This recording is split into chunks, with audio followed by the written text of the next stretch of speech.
Siap, Pak Mangarah. Kata-kata terakhir itu yang luar biasa. Nawa itu niatnya ya. Niatnya. Kalau memang niatnya memang sudah ada, pasti segala jalan itu bisa kita bangun, kita bisa kreatif, kita bisa untuk bisa menangani konflik. Tapi kalau sudah nawa itunya itu tidak ada, gitu, niatnya itu yang memang membuat konflik bisa semakin ruwet. Untuk yang sesi kedua nanti yang terakhir saya minta komentar umum dari Mas Wito, jadi ada 4 yang akan kita pada sesi kedua ini. Silahkan yang pertama Pak Willy Azan. Terima kasih Pak Bang. Willy, baik, sehat. Sehat Bang, alhamdulillah. Terima kasih atas kesempatannya. Ini Bang, jadi yang mau ditanyakan sebenarnya memang masih terkait dengan konflik yang terjadi hari ini di Jambi.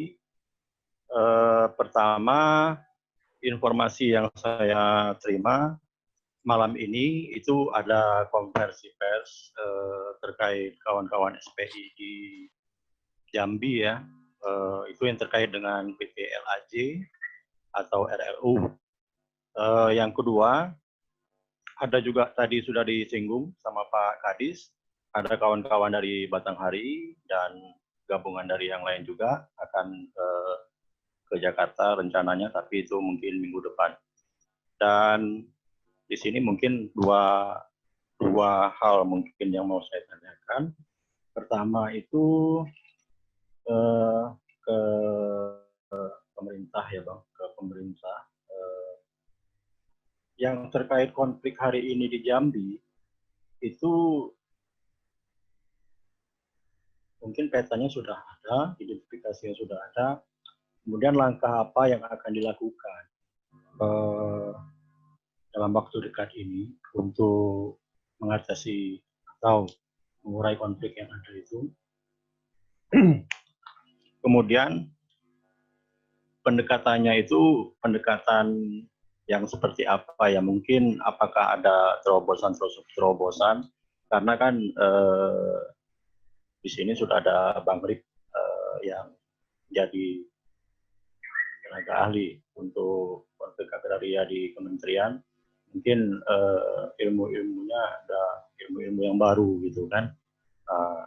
Jadi mungkin ada terobosan mungkin itu yang mungkin perlu disampaikan untuk mengurai konflik hari ini yang sudah menumpuk dan lama di Jambi. Itu yang untuk Bang Rip sama Kadis Kehutanan. Kemudian yang untuk perusahaan, pertanyaan saya itu, perusahaan memandang manusia itu sebagai apa dalam hal ini gitu. Ada perspektif bisnis, ada perspektif HAM juga yang juga harus dilakukan khususnya untuk Reki. Di sini banyak sekali singgungan dengan negara-negara luar yang sangat menghormati HAM ya. Dan dalam perspektif HAM, pendekatan yang dilakukan oleh Reki sendiri itu terhadap manusia yang ada di sekitar, karena tadi sudah disebutkan ada 10.000 kakak, 30.000 jiwa, yang tentu punya latar belakang semua di situ, ada faktor sejarah dan segala macam. Kenapa konflik itu sampai hari ini, jika perusahaan sendiri memang menggunakan mandat HAM itu di dalam penggunaan atau pengelolaannya, tapi konflik masih saja terjadi, konflik masih saja berlangsung. Nah, itu mungkin yang perlu dijelaskan dari Bang Manggara, pendekatan seperti apa ya. Kemudian kita kan juga melihat ada visi misi perusahaan sendiri ya di situ yang kehadirannya itu untuk meningkatkan kesejahteraan masyarakat sekitar, terutama untuk kesejahteraan menyerap tenaga kerja atau ya meningkatkan ekonomi lingkungan di sekitarnya. Tapi kan faktualnya hari ini angka kemiskinan dan angka konflik yang semakin tinggi. Nah, itu mungkin juga harus dijawab baik dari Bang Manggara ataupun dari pihak perusahaan yang hadir di sini gitu kan. Ya, karena malam nanti ada konversi pers yang saya sampaikan tadi terkait SPI yang di LAJ. Itu yang menurut saya yang mungkin perlu disampaikan untuk kesempatan ini untuk dijawabkan gitu. Mungkin itu dulu Bang. Terima kasih. Terima kasih Pak Willy. Kalau yang untuk LAJ kayaknya tidak perlu ditanggapi karena Pak Aripadi bukan salah satu narasumber kan di forum ini. Kalau yang Reki nanti bisa Pak Mangara. Jadi konteks kasusnya itu adalah konteks kasus yang di Reki. Nanti bisa kalau untuk lebih intens soal LAJ nanti bisa komunikasi lebih lanjut ya sama Pak Aripadi.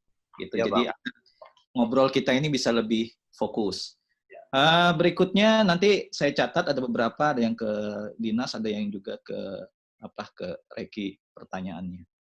Berikutnya saya undang Pak Nicholas Jemris. Ini jauh sekali nih di Pakpak. Di Pakpak sudah jam 3 ya Pak? Sudah sore ya? Iya. Halo, Pak. Sudah sore ya? Wah, luar biasa. Masih intens. Silakan Pak Nicholas, jauh-jauh dari Jambi dari Papua ini. Iya, terima kasih Bang Rifani. Ya, salam dari Papua, Pak Kadis, Pak Edi, Mas Wito, Bang Mangara ya. Ya, terima kasih untuk proses diskusi ini, Bang. Untuk semua, jujur kami ini Mas Wito tahu nih, kami 10 tahun lalu kami mendorong juga perhutanan sosial di Papua Barat, khususnya di kota kami, yang mentok-mentok terus, baru kurang lebih 3 tahun belakangan ini ya dapat progres yang lumayan. Di kota kami ada 18 usulan sekarang, sekitar 13-an atau 12-an udah SK. Nah, cuma memang ini belajar, saya pikir pembelajaran di diskusi kita kali ini menarik sekali ya. Nah, pertanyaan saya khusus kepada Pak Kadis. Hormat Pak Kadis, Jambi. Ya, tahun lalu saya sempat main-main ke sana Pak, dengan teman-teman Warsi, dengan teman-teman kami dari Gemapala. Saya Jemris ya, dari Gemapala, LSM Gemapala, Gerakan Masyarakat Papua Lestari. Dan ya, jujur kami baru mau ya, sedang mendampingi untuk perhutanan sosial di kabupaten kami di Papua. Nah, yang saya ingin tanyakan dari Pak Kadis, saya tertarik tadi tentang ada tim untuk penyelesaian konflik ya, terkait dengan tenurial ataupun terkait persoalan konflik kehutanan ya. Apakah itu PS atau mungkin yang lain-lain. Saya pikir ini masalah klasik sebenarnya, apalagi di Papua. Nah, jadi mungkin bisa dibagi itu prosesnya seperti apa, siapa yang duduk di dalam tim itu, untuk melihat itu di provinsi kami. Selama ini banyak sekali konflik dan akhirnya masyarakat adat itu sangat frustasi juga, karena mohon maaf, saya pikir kita semua tahu untuk kompleksitas persoalan di Papua itu sangat mungkin jauh lebih ini ya, karena ada stigmatisasi masyarakat adat kita juga, yang walaupun itu hanya persoalan tentang tenurial, tentang hak mereka yang direbut oleh konsesi-konsesi, tetapi kadang-kadang distigmatisasi itu persoalan separatis dan sebagainya. Jadi memang itu sangat kompleks sekali. Jadi saya mau minta penjelasan dari Pak Kadis, bagaimana tim penyelesaian konflik itu, apakah itu permanen menjadi bagian daripada dinas kehutanan yang dibentuk secara periodik untuk menangani berbagai konflik-konflik yang terjadi terkait dengan tenurial. Karena menurut saya ini pelajaran yang menarik, Pak. Karena saya sudah mengikuti kurang lebih di Papua kurang lebih 20-an tahun terakhir. Itu persoalan klasik dan berulang dan tidak terselesaikan hingga saat ini. Jadi mungkin bisa dibagi, Pak, prosesnya seperti apa, terus siapa yang duduk di dalam tim penyelesaian konflik itu. Sehingga pada saat uh, merespon berbagai konflik yang terjadi di tingkat masyarakat, di tingkat apa, setidak-tidaknya itu memberikan angin segar. Walaupun mungkin kalau bicara tuntas, saya pikir itu proses ya, seperti Bang Edi tadi sampaikan, resolusi konflik itu bukan akhir dan bukan menjadi menuntaskan semua, karena persoalan pasti saja akan ada. Tetapi setidak-tidaknya menjadi pembelajaran penting. Nah, menurut saya, karena kebetulan saya juga masuk di dalam Pokja Percepatan Perhutanan Sosial Provinsi Papua Barat. Nah, ini Mas Vito yang kasih masuk. Setidak-tidaknya menjadi pengalaman menarik untuk berbagi kepada kami yang ada di Papua Barat. Nah, khususnya kami memang baru mulai, ini sedang dengan segala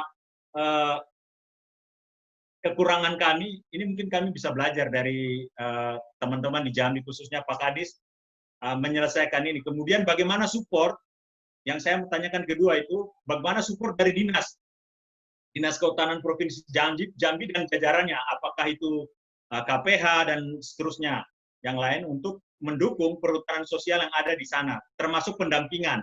Bagaimana peran Dinas Kehutanan Provinsi Jambi terhadap teman-teman NGO atau CSO yang selama ini sudah terlibat menginisiasi dalam proses-proses perhutanan sosial. Menurut saya ini menarik, karena saya lihat progresnya cukup bagus dan saya jujur mulai belajar dari teman-teman di Jambi juga begitu. Mungkin konteksnya tidak sama persis, tapi setidak-tidaknya hal yang baik, yaitu menurut saya bisa kami ambil untuk bisa dicoba di tanah Papua ini. Nah, kemudian yang kedua, pertanyaan saya kepada Bang Edi. Nah, menurut saya ini menarik juga. Nah, bagaimana Bang Edi dan teman-teman CAPA atau NGO CSO di sana menyikapi persoalan-persoalan perhutanan sosial yang terjadi di sana begitu. Setidak-tidaknya dengan jujur saja ya, kalau dengan kita dari NGO ini kan dengan berbagai keterbatasan, apalagi NGO lokal, CSO lokal yang jangankan sustain hidup saja pasang surut gitu, menghadapi konteks pendampingan yang ya tentu saja tidak bisa sebentar-sebentar gitu. Nah, bagaimana menyikapi itu? Bagaimana teman-teman CAPA selama ini lakukan untuk mendukung masyarakat kita, perhutanan sosial di sana, termasuk pasca izin misalnya. Pasca izin apa yang dilakukan, kemudian kalau misalnya menghadapi persoalan konflik, tadi sudah disampaikan itu bagaimana dengan masyarakatnya, kemudian dengan berbagai pihak yang ada di daerah itu. Nah, yang terakhir bagi pertanyaan saya pada Bang Mangara ya. Nah, ini bagus sekali sebenarnya, walaupun saya percaya mungkin ini bukan sesuatu yang ini ya, tetapi setidak-tidaknya dari teman-teman dari PT Reki ini bisa coba memberikan contoh ya, walaupun yang namanya perusahaan pasti akan ada hal yang ini ya terkait dengan pemegang saham dan sebagainya, tetapi setidak-tidaknya apa yang disampaikan oleh Bang Mangara ini menurut saya cukup menarik, bisa ya setidak-tidaknya mungkin bisa dicontoh lah, sekalipun mungkin bukan sempurna sekali, tetapi bisa dibagi, khususnya kami di Papua, karena selama ini itu konflik itu selalu terjadi, bahkan mohon maaf sampai ya isu HAM masuk tadi, Bang Willy sudah sampaikan, itu sangat menguat begitu. Jadi ya itulah yang sebenarnya kita tidak inginkan terjadi, walaupun semua mungkin maksudnya baik begitu. Nah, terima kasih. Nah, mungkin bagi Bang Rifani, misalnya kalau ada informasi-informasi ya bisa di-share. Saya pikir ini grup ini bagus ya. Ini saya usul nih bagi teman-teman CAPA. Artinya walaupun ini teman-teman yang memulai, tapi ini bikin grup lah untuk kita berbagi. Artinya pembelajaran yang baik dari teman-teman baik di Jambi ataupun mungkin di seluruh Indonesia begitu, terkait dengan pembelajaran positif terhadap perhutanan sosial ini. Karena menurut saya ini kurang lah, khususnya kami di ini, walaupun kami menerima juga. Nah, ini dari Mas Vito. Mohon izin Mas Vito, ya mohon nanti disampaikan kalau ke KLHK kalau memang ada hal-hal yang positif dari sini. Terima kasih Bang Rifani, hormat. Baik. Terima kasih Pak Nicholas Jermis. Saya nggak berani memotong karena jauh dari Papua ini. Apalagi ini ya jauh sekali dari Papua ke Jambi. Baik, berikutnya saya harus akomodasi juga karena juga jauh ini. Walaupun resennya baru, angkat tangan. Ini dari Kalimantan Timur, dari Berau. Silakan Pak Faisal Kairupan. Nah, ini yang jauh-jauh ini dari Kalimantan Timur. Silakan. Assalamualaikum warahmatullahi wabarakatuh. Waalaikumsalam. Salam kenal semua. Kalau dengan Pak Ripani, Pak Wito Laros itu udah pernah ketemu berapa kali. Dan dengan Mas Edi juga, apa kabar nih? Ya, baik. Saya dari Kalimantan Timur. Lama juga dulu bergelut dengan teman-teman di komunitas masyarakat. Termasuk zaman-zaman dulu dengan Mas Ripani juga dulu masih anak-anak lah ibaratnya kita. Satu hal sih sebetulnya yang ingin saya tanyakan, mungkin juga nanti kalau misalnya Mas Ripani bisa bantu jawab sedikit. Kalau dilihat dari proses penanganan konflik kan terkait dengan, anggap saja lah masyarakat dengan perusahaan atau pemegang izin misalnya selalu sering terjadi. Dan bisa jadi juga di aras pemegang kebijakan itu juga kadang inkonsisten, misalnya antara dirjen PHPL dengan dirjen PSKL juga mungkin mungkin juga jarang diskusi bagaimana, karena juga bagaimana mengakomodir kepentingan dua belah pihak. Misalnya kalau masyarakat mungkin pasti ya, karena kan selama ini mungkin beberapa tahun selalu merasa tidak mempunyai hak untuk mengelola lautan, yang mana selama ini selalu diberikan kepada pihak pemegang izin. Tapi di satu sisi juga mungkin ada kepentingan pemegang izin yang selama ini juga dibebankan kewajiban-kewajiban yang cukup penting misalnya. Ini yang kadang juga agak dilematis bagi pemegang izin. Pada saat ada usulan-usulan kemitraan dan lain sebagainya, itu kadang juga ada tarik ulur. Di saat ini ada kepentingan siapa, kemudian juga mengapa pemegang izin juga harus dibebani ini dan itu. Nah ini juga saya pikir mungkin penting. Dan mungkin nanti Mas Manggara dari PT Reki juga mungkin bisa bantu jelasin ini Mas. Terus yang kedua mungkin bagaimana kita melihat kehadiran negara. Di sini saya lihat juga sangat penting sebetulnya. Karena peran-peran selama ini yang lebih sering muncul ada peran-peran fasilitasi dan moderasi gitu lah, atau moderator. Sebenarnya kalau misalnya memang ini sudah sampai pada tingkat yang tidak bisa diputuskan oleh kedua belah pihak, harusnya negara mengambil peran ini gitu.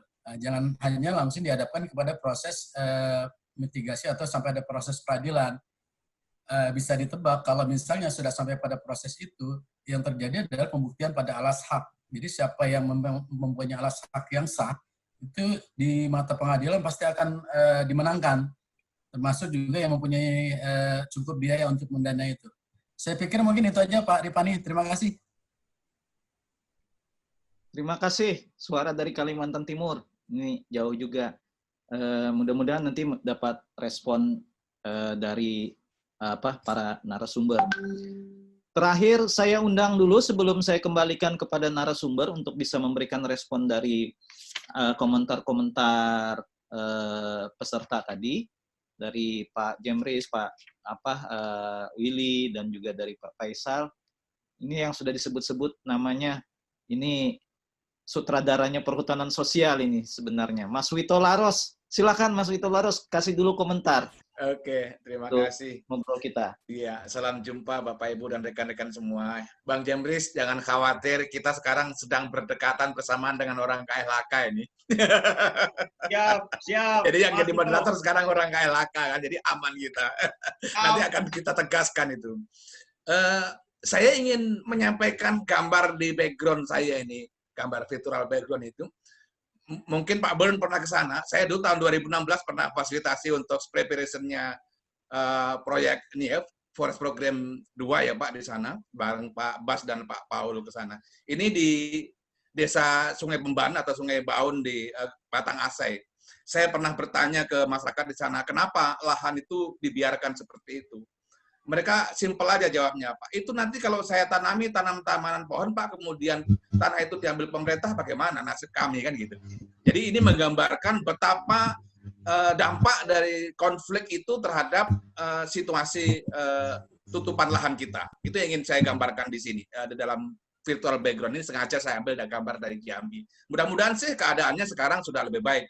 Karena waktu desa ini kita datangin dulu memang dalam rangka untuk persiapan menjadi salah satu calon lokasi implementasi dari Forest Program 2 itu. Mudah-mudahan kan gitu. Sehingga tadi yang disampaikan oleh Pak Burn tadi terkait dengan bagaimana land use planning itu memang itu sangat penting bagaimana untuk mengantisipasi atau paling tidak mengatasi agar situasi konflik ke depan itu tidak terus berkembang. Itu yang pertama yang saya sampaikan.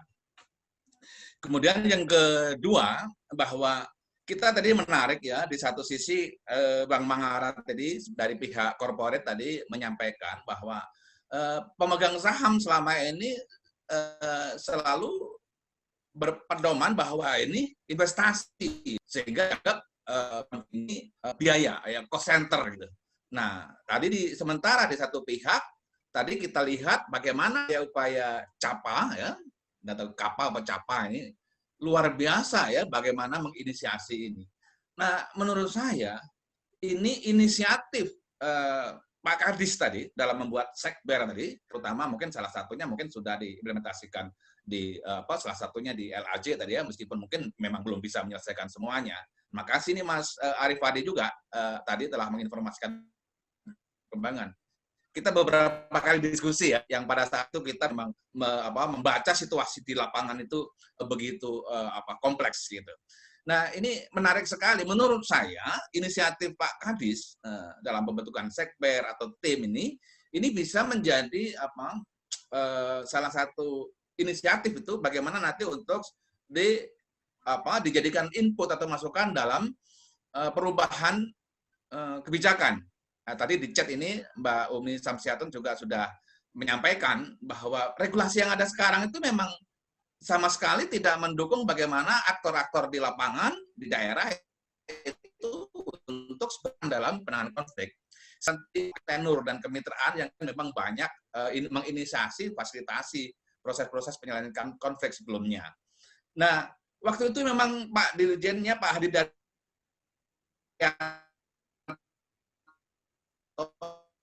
selalu menyampaikan itu bahkan ke pusat.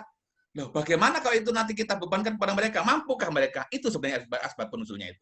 Nah, kemudian waktu itu kami sampaikan, Pak, kami di Kalteng bersama-sama dengan Karsa juga sedang menginisiasi, memfasilitasi Pemda Kalteng bagaimana mereka membangun institusi penyelesaian konflik di tingkat provinsi. Tapi waktu itu kan memang masih proses.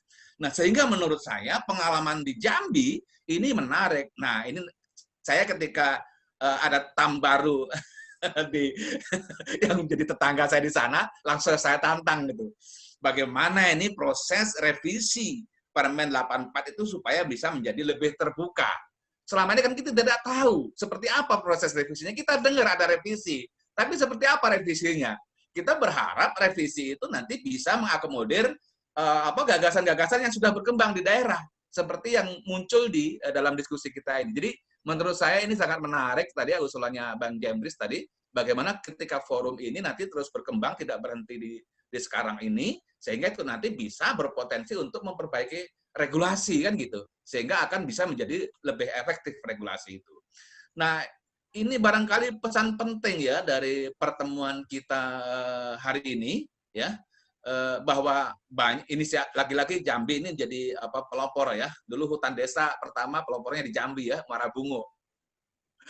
Hutan adat juga begitu. Yang di SK-kan pertama hutan adat Jambi. Mudah-mudahan peraturan menteri tentang penanganan konflik tenurial ini, bahwa asbab penusulnya tadi seperti itu. Kenapa? Itu kok semuanya dipusatkan semua?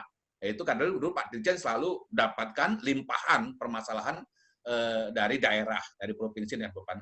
Kita paham pada saat itu memang Undang-Undang 23 2014 kan masih belum berjalan kan.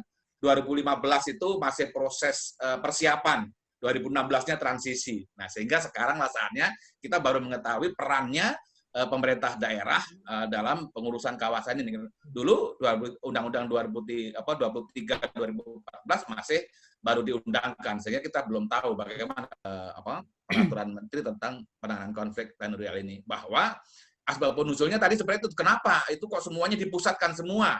Yaitu karena dulu Pak Dirjen selalu dapatkan limpahan permasalahan dari daerah, dari provinsi dan kabupaten. Kita paham pada saat itu memang Undang-Undang 23/2014 kan masih belum berjalan kan. 2015 itu masih proses persiapan. 2016-nya transisi. Nah, sehingga sekarang saatnya kita baru mengetahui perannya pemerintah daerah dalam pengurusan kawasan ini. Dulu Undang-Undang 23/2014 masih baru diundangkan, sehingga kita belum tahu bagaimana Limau Sarolangun ya. Kami menemui di sana masyarakat itu dia mau berproses dengan KPH, tapi tidak mau berproses dengan pemegang izin. Kenapa? Itu tadi yang diceritakan Pak Kadis, pemegang konsesinya itu mati suri, tidak pernah ada di lapangan. Sedangkan yang real ada di lapangan itu KPH. Nah ini bagus waktu itu Mas Misriadi, dia selalu menempatkan stafnya itu di resort-resort, sehingga komunikasi dengan masyarakat itu lebih efektif. Nah menurut saya kuncinya di sini dalam penanganan konflik. Ada komunikasi yang efektif antara institusi pemerintah, petugas di pemerintah ini, dalam hal ini KPH ya, dengan masyarakat. Itu menurut saya pengalaman KPH Limau ya, Mas Misriadi itu. KPH berapa itu saya? Udah 7 atau berapa itu. Itu menurut saya menarik sakit, dan itu ada beberapa di tempat lain. Nah, tadi Mas Arief Wadi menyebut PT Arangan Hutan Lestari. Memang betul pada saat itu inovasi yang dikembangkan PT Arangan Hutan Lestari itu luar biasa. Ya. Tapi juga seperti yang disebutkan Bang Mahara, bahwa penanganan konflik ini cost center. Jadi yang menjadikan permasalahan kenapa PT Arangan Hutan Lestari itu kemudian menyerahkan wilayah konsesinya itu kepada pemerintah, karena memang biayanya sangat tinggi. Nah, pada saat itu ada permasalahan, itu perambah yang kelas besar, kelas kakap, yang menurut PT Arangan Hutan Lestari nggak bisa diselesaikan oleh pemerintah daerah provinsi. Karena menyangkut oknum yang besar, kan, jadi rambahannya itu lebih 100 hektar segala macam, dan ini mempengaruhi kepada kelompok-kelompok masyarakat yang sudah bermitra dengan PT Arangan Hutan Lestari. Nah, ini mungkin bisa menjadi pelajaran menarik bagaimana agar perambahan-perambahan yang sifatnya besar, yang dia juga mempengaruhi kelompok-kelompok yang kecil ini, untuk tidak bermitra dengan. Nah, ini juga menjadi catatan menarik. Nah, memang barangkali Jambi menurut saya sekali lagi kita perlu banyak menarik pembelajaran ya dari proses lapangan, sehingga nantinya kita bisa membantu pemerintah dalam hal ini pemerintah untuk memperbaiki regulasinya. Meskipun kita yakin bahwa ini kita tidak bisa menyelesaikannya secara tuntas sekali, setahap ya. Mungkin itu saja dari saya. Terima kasih. Terima kasih, Mas Wito. Ini kalau tadi dikatakan oleh Pak Nikolas yang bikin saya masuk di Pokja, terus juga mempergunakan pendekatan perhutanan sosial sebagai salah satu respon, ini beliau ini juga tukang racunnya gitu. Terima kasih Mas Wito atas pandangan umumnya, sangat menarik tadi beberapa catatan yang diberikan oleh Mas Wito, terutama Jambi, hutan desa lahir di Jambi, terus kemudian hutan adat ya juga lahirnya di Jambi. Penandatanganan resolusi konflik Jambi, di restorasi ekosistem juga di Jambi, Mas. Ya, jadi Permen 84 2015 itu inspirasinya itu dari konfliknya yang ada di lahannya, di konsensinya Pak Mangara ini. Jadi luar biasa sebetulnya apa yang pengalaman-pengalaman di Jambi, dan tentu ini adalah hasil dari karena saya ingat nih ada yang soal HAM-HAM ini dari Pak Willy ini. Ya, silakan. Terima kasih Bang Ripane, Bang Willy. Sobat lama, ya,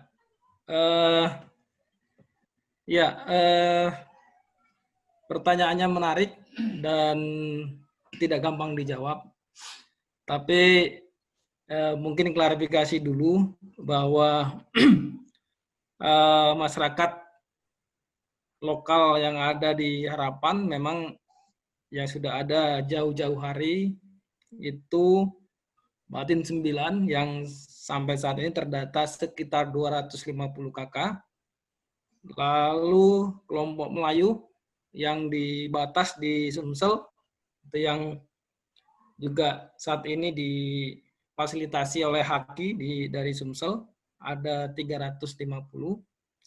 Memang ada kawan-kawan kita pendatang, ya, yang umumnya juga dari kampung saya, itu mungkin sekitar ya mungkin dengan kampungnya Umi ini ya, sekitar ya mungkin sekitar 5.000-an ya gitu. Nah yang 30.000 tadi yang di sekitar, termasuk yang Spintun, Lamban Sigatel yang sedang kita dorong untuk mungkin juga yang pertama ya Bang Ripani ya, NKK untuk pemanfaatan atau pengumpulan hasil hutan. Jadi gitu. Jadi kita maunya yang pertama, tidak mau yang kedua. Itu subjek karena apapun pembangunan yang kita buat untuk manusia. Jadi saya belajar di ITB sama di USU, ITB sama di Belanda, everything planning, management for people. Jadi planet untuk people. Gitu. Jadi memang people harus di depan. Maka aspek yang sama biasanya people, planet, profit. Gitu. Jadi satu lagi partnership dengan air, gitu ya. Konsep-konsep dalam ini. Nah, sebelum saya gabung di Burung ya 11 atau 12 dari luar, saya masuk dari dalam dan memang tidak gampang juga gitu. Sampai saya dikatakan saya pendukung Ripani, disengaja disusupkan oleh Bang Ripani Capa untuk mengobrak AB Reki. Itu 2011-2012. Lalu saya bilang, saya bisa jaminkan, saya fair, saya punya background ini, saya bilang ke manajemen, kalau kalian ada bukti, silakan pecat saya. Itu sama pemegang saham waktu itu, yang saya diskusi. Nah, dalam kaitan HAM, tentu kita seperti kita ketahui kalau perusahaan itu, jadi gini, kalau perusahaan tidak, masyarakat tidak akan pernah melanggar HAM bagi perusahaan, tapi perusahaan akan pernah dan pemerintah melanggar HAM bagi masyarakatnya. Dalam kerangka itu memang maka kita keluarkanlah kebijakan Human Rights and Social Engagement Community, di mana salah satu poin itu adalah Indigenous People and Local People, IPLC. Itu ada pedoman dari UN sama juga BirdLife Consensus, karena burung termasuk reki itu harapan bagian dari BirdLife Consensus. Dalam memang perjalanannya, kalau kita mau akui di Indonesia, ini nanti Pak Kadis juga bisa jelaskan, bahwa memang tidak ada hutan yang clear and clean, dan memang selama ini hutan dipandang sebagai kayu saja. Jadi kita coba masuk bagaimana hutan dipandang sebagai ekosistem di mana masyarakat menjadi subjek to. Gitu. Karena katakanlah RE ini kita maksimal 100 tahun, setelah itu kan kita berikan ke masyarakat atau ke pemerintah. Nah, dalam kaitan ini nggak gampang. Jadi nggak gampang karena orang punya pendapat yang berbeda. Banyak background dari masing-masing orang yang berbeda. Ada biolog, ada juga forester, ada juga pertanian, ada antropolog, macam-macam. Jadi peran kita untungnya saya menjadi pimpinan, jadi agak gampang saya merubah.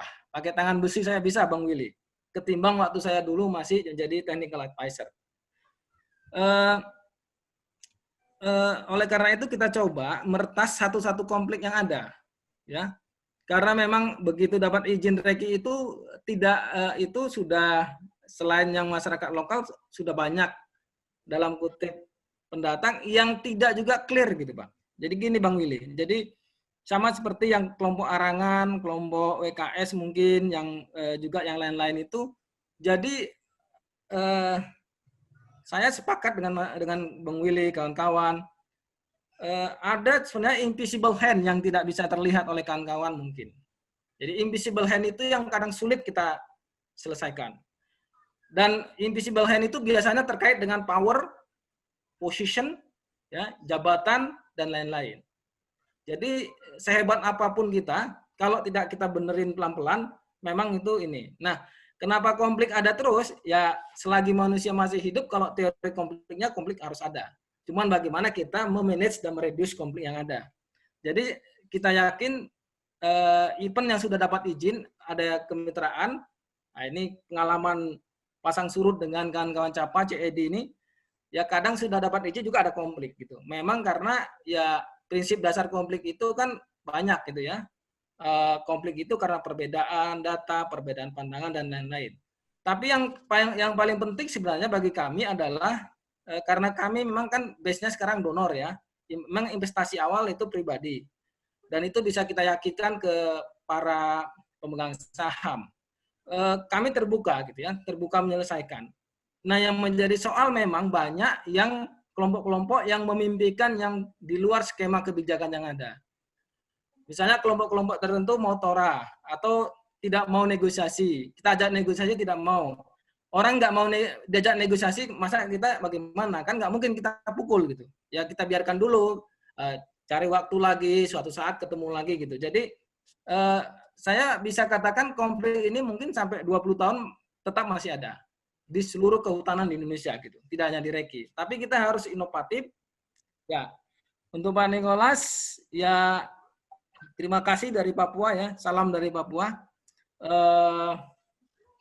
Saya sepakat ya, kita siap untuk sharing untuk kemitraan dan bagaimana siasatnya. Jadi yang utama Pak Nicholas, kalau mau merubah sebuah kebijakan maupun di perusahaan, yang pertama itu jangan reject dulu. Temani dulu top pimpinannya, dengarkan dulu dia, baru pelan-pelan masukkan ide-ide bersama, rubah kebijakannya, nanti dia akan di dalam akan buat kebijakan dengan pemegang saham sampai ke bawah. Jadi artinya ini juga menjelaskan ke Bang Abdul Qadir bahwa memang kemitraan itu kan banyak sekali ya yang harus dipertimbangkan. Yang paling penting sebenarnya kawan-kawan dorong juga di kebijakan di PHPL. Ya Pak Kades ya. Karena dulu ada tanaman kehidupan 5% sekarang dibuang. Jadi kami ini voluntary, beyond of regulation gitu. Kalau kami ngikut regulation, kami nggak perlu menyediakan 10% atau 20% dari kawan. Jadi sama-sama gitu, ya. Kita punya ada kawan ini, Pak Bang Ripani, ada Mas Wito yang dari dulu memang ngurusin ini dan sangat dekat. Kami sebut juga Direktur 2 ini di kementerian, selain Direktur PKPS. Jadi menurut saya begini, kita sama-sama yuk gitu. Jadi jangan saling menegasikan ya Mas Vito ya. Kita saling mendukung. Apa yang bisa saya buat di Kaporet, Pak Kadis juga begitu di dalam, kawan-kawan juga di luar, masyarakat juga seperti apa. Jadi itu yang perlu kita integrasikan actionnya. Saya kira kita harus punya prinsip bahwa konflik harus kita selesaikan dan perhutanan sosial itu antara. Karena yang paling penting adalah justice-nya, keadilan dan ekonominya di belakangan gitu. Saya kira itu Bang Ripani. Terima kasih banyak. Mohon maaf. Terima kasih Pak Mangara. Lanjut ke Pak Edi, nanti yang terakhir Pak Kadis ya, sekaligus nanti bisa memberikan arahan dan catatannya. Silakan Pak Edi. Kita lakukan proses diskusi yang baik dengan masyarakatnya gitu ya, dan kemudian juga kita untuk kemudian menyimbangkan kapasitas, karena biasanya proses respon itu akan berhadapan dengan pihak-pihak terkait dalam proses penyelesaian, sehingga mereka harus punya kapasitas negosiasi yang kemudian kami biasanya melatih mereka untuk kemudian bisa negosiasi, kemudian juga harus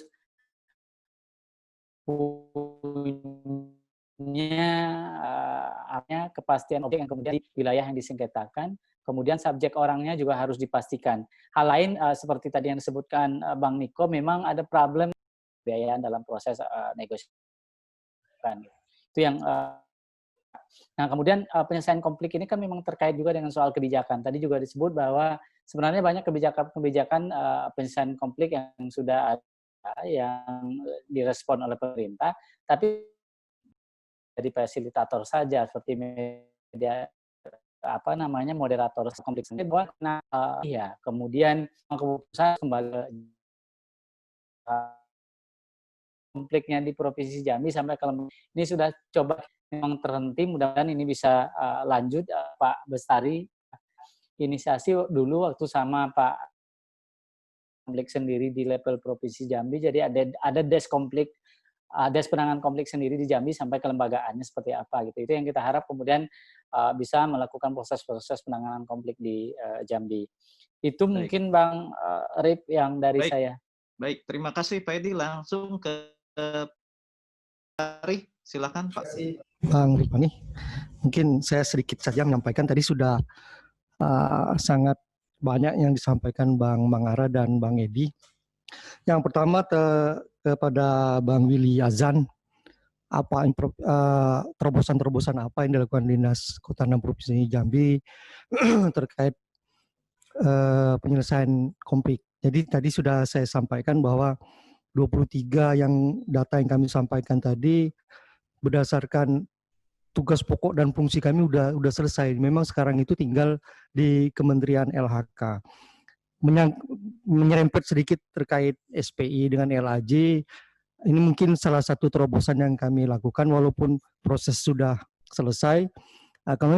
Kami berupaya memanggil kedua belah pihak agar saling menghormati, mungkin dalam tanda kutip status quo-nya. Jadi pihak manajemen perusahaan tidak menambah atau menggusur area yang dikuasai oleh yang mengklaim dalam hal ini ya tanda kutip SPI, tetapi juga SPI menghormati kepada pihak-pihak individu yang ingin bekerja dengan secara suka pada pihak LAJ. Itu salah satu terobosan yang kami lakukan. Kedua, setiap pengansal itu permohonannya itu kan seperti kita ketahui tanpa melalui kami di daerah. Kami sudah sampaikan kepada KKPH, terutama kepada pemohon-pemohon perizinan perhutanan sosial yang tanpa ada pendampingan dari rekan-rekan LSM, itu kami arahkan untuk dibantu untuk menyiapkan administrasinya, petanya. Jadi jangan sampai permohonan itu masih kosong lah ketika disampaikan. Terus juga ada kes Bangpol, jadi semua unsur kita masukkan dalam situ, bersama-sama kita mencoba menyelesaikan permasalahan-permasalahan. Itulah mungkin salah satu terobosan-terobosan yang kami lakukan di Provinsi Jambi dalam rangka penyelesaian resolusi konflik ini. Saya sepakat dengan Pak Faisal Khairupan yang dari Kaltim, memang ketika dibenturkan memang yang menjadi kelompok masyarakat. Saya setuju itu. Cuma yang jadi masalah kadang-kadang begini Pak Bang Faisal, bahwa kadang-kadang kelompok masyarakat ini kadang-kadang juga memaksakan kehendak ketika kita ketahui bersama. Memang saya di chat ini menyampaikan juga bahwa sepertinya pemerintah hanya duduk di tengah saja, bagaimana ya, memang baru sebatas itu. Bagaimana kita bersama, itulah harapan kita teman-teman pendamping untuk lebih berperan aktif dalam penyelesaian ini, karena kami terbelenggu dengan birokrasi yang ada. Mungkin itu yang bisa saya sampaikan.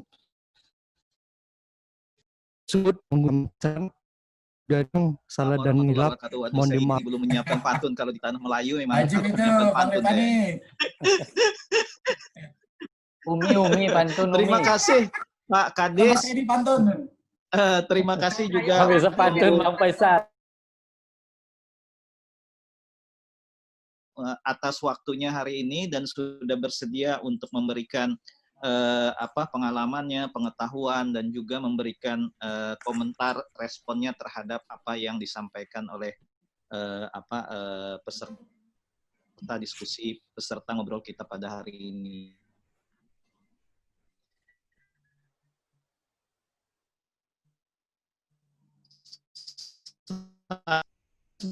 Bukan satu hal saya, jadi tidak hanya bisa deketi dengan satu pendekatan saja. Jadi perhutanan sosial pun itu hanya salah satu saja dari pendekatan untuk penanganan konflik. Banyak metode-metode yang lain yang bisa kita pergunakan, tetapi perhutanan sosial itu sudah cukup besar kontribusinya dalam penanganan konflik tenurial di kawasan hutan saat sekarang ini. Barangkali dia tidak barang yang sempurna, tetapi dia bisa sudah membuktikan bahwa sudah memberikan kontribusi yang cukup signifikan dalam penanganan konflik, dalam mengurai konflik yang sudah berlangsung cukup lama. Bapak Ibu sekalian, seperti yang disampaikan di awal sebelum kita mengakhiri acara pada ngobrol kita pada hari ini adalah seri yang pertama. Nanti kami akan melaksanakan seri yang kedua. Kami akan sebarkan juga flyer untuk informasi. Silahkan nanti bisa ikut. Mudah-mudahan nanti topik yang akan kami sampaikan pada seri ngobrol berikutnya itu juga menarik perhatian dan menjadi kebutuhan kita bersama-sama. Sekali lagi, terima kasih atas partisipasinya. Sudah sekitar 4 menit lagi kita harus berakhir, jam 1.30. Mohon maaf jika ada yang salah, ya, baik disengaja atau tidak disengaja, dari teman-teman CAPA, Keadilan Ekologi sebagai penyelenggara hari ini, dan juga dari saya sebagai moderator pada hari ini. Sampai ketemu lagi, sekali lagi terima kasih untuk para narasumber, Pak Kadis, Pak Manggara, Pak Edi, dan seluruh peserta pada hari ini. Mudah-mudahan ini menjadi bermanfaat, menjadi ilmu bagi kita semua. Dari Sabang sampai Merauke ikut hadir di dalam pertemuan ini sungguh luar biasa. Assalamualaikum warahmatullahi wabarakatuh. Selamat siang, Bapak.